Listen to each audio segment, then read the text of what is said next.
You should see fewer live insects and less fresh evidence of activity where Bifen Talik was applied within days to weeks.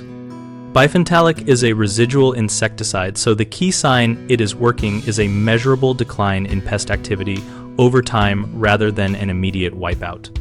Check treated zones daily for the first week and then every 2 to 3 days for the next 4 to 6 weeks, because different species respond at different rates.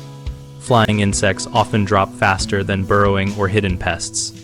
Look for fewer live sightings, colder looking or desiccated carcasses near treatment points, and a marked reduction in fresh droppings or chewing damage on materials.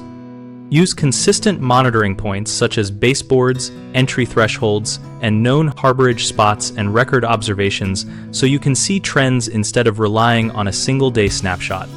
If you used any baits or traps, track captures numerically and compare to your baseline count from before treatment to determine percentage reduction.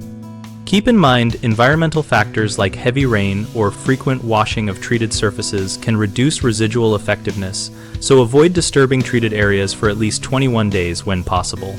Common mistakes are overinterpreting a single dead insect as complete control, not monitoring long enough to see trends, and reapplying too soon or too often, which can waste product and mask underlying issues. One dead bug can be incidental, so continue scheduled checks for several weeks before judging effectiveness. If you stop monitoring after a few days, you miss slower declines, so maintain records for at least 4 to 6 weeks. Reapplying without evidence of continued activity can hide the real problems such as untreated entry points, so instead inspect for gaps in treatment and apply targeted spot treatments where activity persists. BigHomeProjects.com connects homeowners and contractors around home maintenance topics like pest control and lets us share observations and local tips from real projects. We provide a discussion community where we and other users exchange experiences, ask questions, and compare results to help everyone make better decisions.